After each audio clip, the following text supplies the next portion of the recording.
I'm a cabbage. I'm an excellent source of vitamins and fibers, and most importantly, carbohydrates. Making sauerkraut is a very easy fermentation process. First, you need to wash all the equipment that will contain me. If you don't train me carefully, I will get contaminated and sad. Remember, don't use my outer layer because it might contain non-lactic acid bacteria, which will cause the off flavor of the sauerkraut.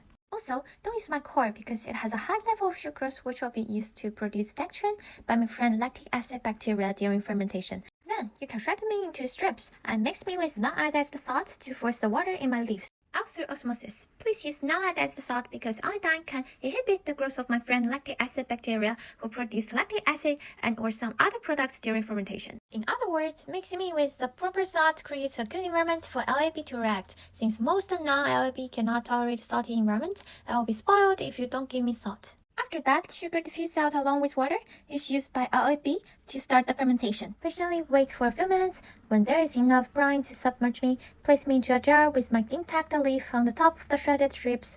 Put the weight on me and let me sleep in an oxygen-free environment with airlock because aerobic condition gives rise to the growth of microorganisms such as mold, and my ascorbic acid will be oxidized, which gives me a brown color. Like I've mentioned a lot before, I have 3 best LAB friends during fermentation. Nucleostock mesentoroids, Lactobacillus plantarum, Lactobacillus brevis that help me to produce a good quality product, and they can be found on my leaves. This is why I don't need starter culture as friend during fermentation. Now, welcome my 3 best friends. I'm a heterofermentative microorganism that uses pentose phosphoketolase pathway to produce lactic acid and acetic acid or ethanol and CO2. CO2 replaces air and creates an anaerobic atmosphere, which I love so much. In the first 8 days, I offer noticeable increases of lactic acid, ethanol, acetic acid, and mannitol. I will use fructose as the final electron acceptor, and fructose will be converted to mannitol. I will take place on day 8, but I am a homofermentative microorganism that uses glycolytic pathway that producing only lactic acid.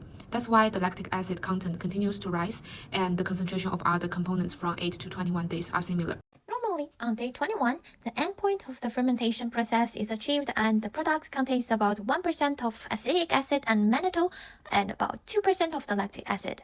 On day 28, I will participate in the process as a heterofermentator and uses a pentose phosphoketolase pathway to ferment the remaining sugar to produce some lactic acid and acetic acid, or ethanol and CO2, until the acidity reaches 2.5 to 3%. My favorite temperature is 18 to 22 Celsius because I need the optimal growth of L mesentoroids in the early stage to proceed the whole fermentation properly and to give the optimal flavor. At the end of making sauerkraut, store me in a dark place because ultraviolet radiation in sunlight can destroy or inhibit my friend LAB. Compared to homemade sauerkraut, most commercial ones are pasteurized with about 41 Celsius, hitting to kill most LAB and lead to less crispy taste. Enjoy your sauerkraut!